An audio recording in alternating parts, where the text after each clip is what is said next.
Welcome back to the channel. Today we're going to talk about a very interesting topic. We're going to talk about the biggest and best game ever created. The game of life. How is it played? How can it be deciphered? How do you win at this game? Well, in order to make this thing very simple to understand, what I'm going to do is I'm going to try to build a parallel between life and another game that I think has been a masterpiece in the past, and that is the game called World of Warcraft. And the funny thing is that it's the short name for World of Warcraft is WoW, and I love that because that is exactly what life should be like. It should be a wow effect. We're going to talk about more in this video, so I really do hope you stick around and watch it till the end, because there will be quite a few interesting parallels we do, and once you look at it this way, you're going to have a much more appreciation about how life can be played out, so to say.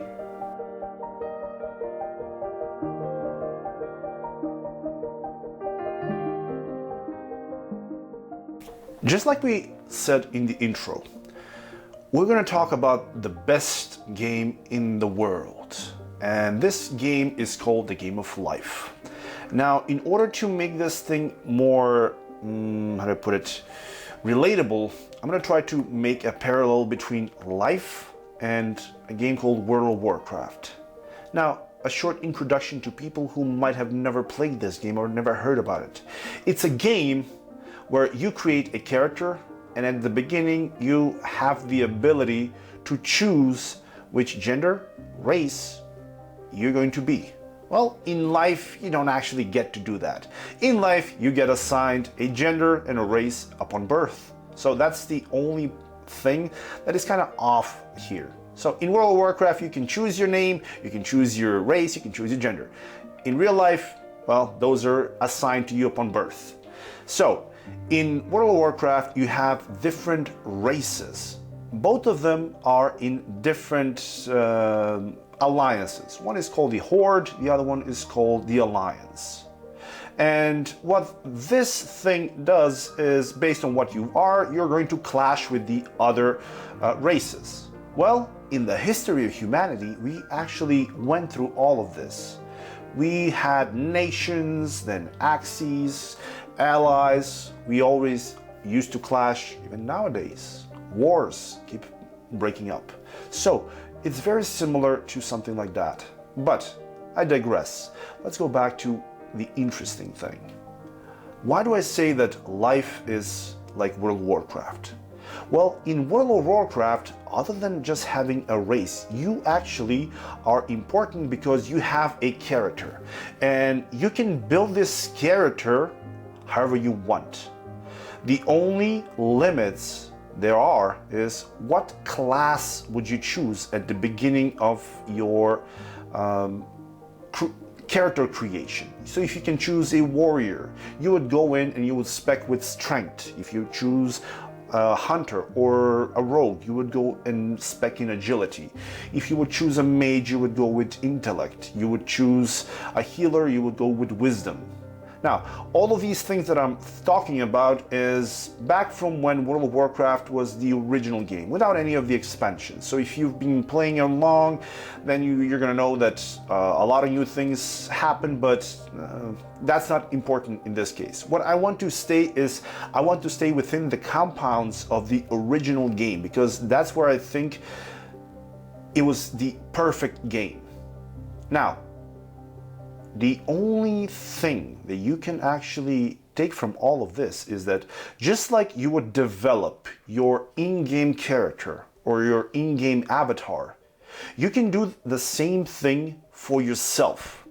Now you see, just like I said, if you choose a different class in World of Warcraft, you are more or less bound to just go down one road. If you want to be a warrior, you're going to go and build your strength. If you want to be a a rogue or a hunter, you would go agility. But in real life, you have the ability to be anything you want. And it doesn't have to be just limited to one class. You can be all the classes put together. Because if you want to train strength, what you do is you go to the gym. You lift heavy. You gain muscle. Then you build your body. All of a sudden, that parallel between the warrior in the game and you is more or less similar. The warrior needs to do quests, get gear, get strength.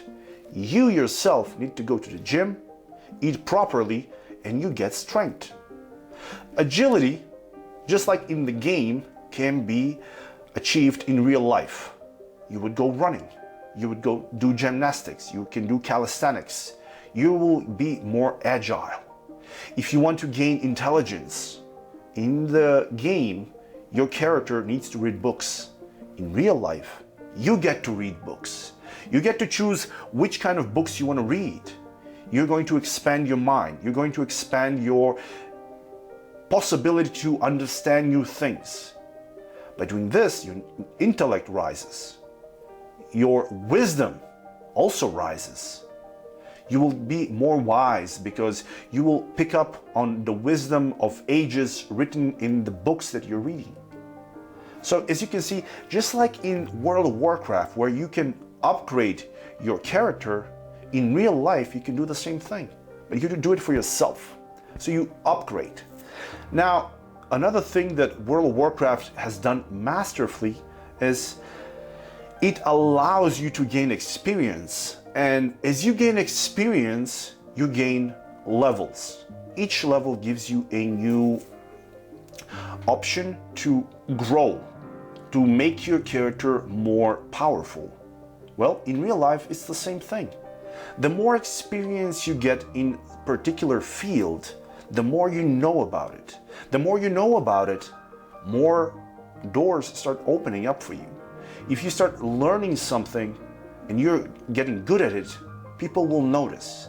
They will start offering you more options. They will start offering you things that you have never thought about previously. So your worth will start rising up. In World of Warcraft, at certain levels, like level 10, 20, 30, 40, you would get a talent point. That talent point would be something that would literally make a difference on how your character develops. Well, that's the same thing when you're doing anything in real life. Once you get to a certain degree of understanding of anything, you learn to think in more detail. You make pathways between things that you previously didn't know how to make. So that's another thing that World of Warcraft has done masterfully. Now, another great thing that I think was the best thing that came out of World of Warcraft at the time was the ability to join a guild. Now, what is a guild? A guild is basically a group of people working together in order to further improve the quality of dungeons and gear that they can acquire. What this does, it's actually making it very, very clear from the get-go that if you want to succeed in life and you want to tackle challenges that you wouldn't be able to do on your own, you need to have a group. You need to have a cohesion group that when it comes together, it can tackle challenges that would be too challenging for yourself. Does this sound like real life to you? Of course it does. Because in life, one of the most important things you have to understand is not just how much you can do it on your own, but what is your support group? What are your friends? What are your co-workers able to do? Because when you create a group of people who come together and they want to work together as one, then you are much more stronger and you can achieve things that on your own you wouldn't be able to. So that's one of the great things that guilds have taught us. Now, another thing is the challenges.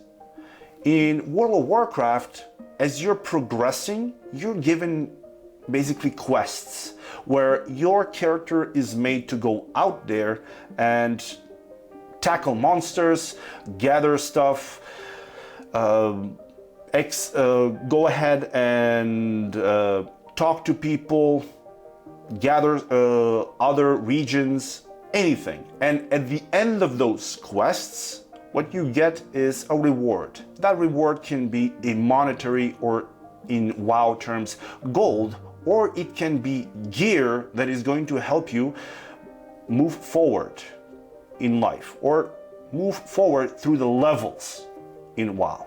Well, in real life, it's more or less the same. Those quests are called jobs. We go to a job, we do the job, we get paid. And with that money, we can buy things that we actually need or we want. Things that can help us develop more and more.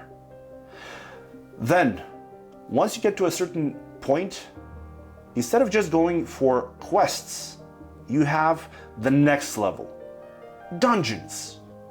Now, a dungeon is basically a place in which you cannot go in yourself, but you have to tackle that challenge with a group. And here is another great lesson from WoW, especially about life.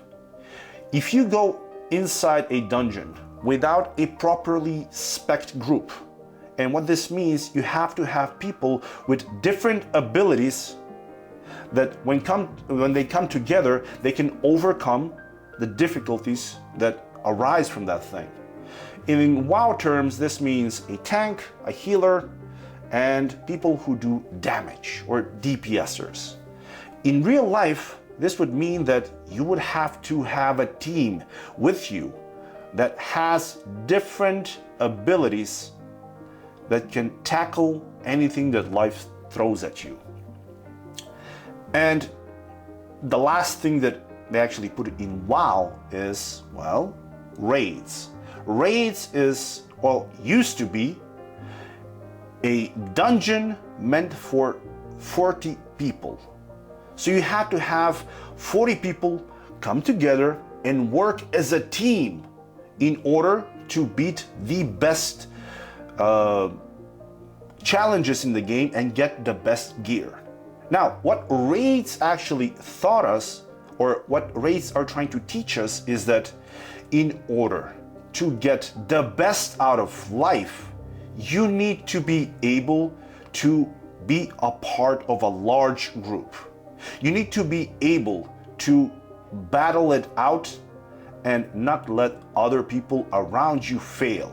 Because if they fail, it is what in WoW term is called a wipe, where a couple of people fail and now you no longer have, if your tanks die, you no longer have anybody to soak up the damage. If your healers die, you no longer have the ability to heal your tanks. If your DPS dies, you no longer have anybody to kill the final boss or the big boss before he enrages and kills everybody. So raids teaches us that every single person around us in our group is very important in order for us as an individual and a group to succeed. Now, let's go back. This is everything that we just said up until now has been more or less how you should look at life by going through WoW's dungeon effects. But WoW is a much, or used to be a much larger game. In WoW, or in World of Warcraft, we had different ways of obtaining gear. One of them used to be professions. Now, professions in World of Warcraft pretty much worked similar to professions in real life. You could have been a blacksmith, you could have been a leather worker, you could have been a tailor. All of those required you to go out and do tasks, get materials, and then craft those materials into different items that then you can sell or disenchant or do anything to them. But the important thing to get here is that in order to elevate yourself in real life, if we look at WoW, it's the same thing. You need to go out there, put in the time, put in the work, and you will see that your profession or your professional skills will start to increase. And as time passes by, you're going to get to a point where you think that you have capped out your skills in a certain area. That is the same thing that happened in WoW. You would cap out your skills, and then what you would need to do is you would need to go out in the world and find a trainer willing to help you increase your skills. Well, it's similar to in real life as well. You need to go and find a trainer. This trainer being a school, or it can be an online course. Whatever it is, something that will help you get over that initial obstacle that you have hit on your own. So once you get to this new trainer, he will open up new skills for you. You will start increasing them again and again and again until you become a master in your trade. Once you become a master, that's when you can craft all the top level gear that you might need for your challenges in life. Well, same thing happens in real life. If you master anything, that will help you gain more worth, more value, and eventually more money out of it. So what I mean to say in this whole thing is that one of the most important things you can take out from this is the value of experience. It's not enough that you just go in and test something. No, you actually need to get some experience. You need to put in some time. Then let's go another thing. The last thing that I think that WoW did masterfully was give us a glimpse in how world economics works. Now, what I mean by this is very simple. In terms of WoW, the economy is very interesting because it has a currency or in-game currency called gold. And you get this gold from doing different things. You get gold from finishing quests, you get gold from selling items that you find in the world. But now, one other thing. There used to be, or there still is, I think, an auction house. Now, an auction house is a place where you take your items or something that you have crafted and you put it on the market where other people can buy it. Now, why do I say that this is a very interesting thing? Because I remember back in the days when I used to play WoW, I spent quite a long time in that game. And after a while, I actually found it a bit boring to just play the regular game where I would go in, fight the Alliance or fight in Battlegrounds. I found out that in there or inside the auction house, you get a glimpse of how world economics works and how making money works. So, I spent some time and quite a bit of experience in learning how this thing works, and I started making a lot of gold. I made so much gold, actually, back then when there were around 12 million people in the world, I was among the top 10 or top 15 richest people in the WoW universe. I used to have a website that I would teach other people how to make it. When a normal person back then would have around 1,000 gold, I had almost 10 characters all maxed out to, I think back then it was 250,000 gold per character. And then it was up to 1 million. But that's beside the point. What I mean by this is that World of Warcraft was so good at explaining how to game the system, how to make money, that it would innately tell you how markets work. What is the importance of spending time on gathering professions, spending time on crafting professions? How much cheaper or how much more expensive would it be to find people to do the mining or the herb gathering for you?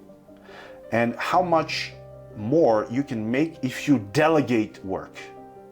So what I did back then is I understood the value of money before I was still able to go out in the real world and actually understand how money works. So this is why I say World of Warcraft used to be the best game that is actually mimicking life. Now, don't get me wrong, this entire video was not about World of Warcraft.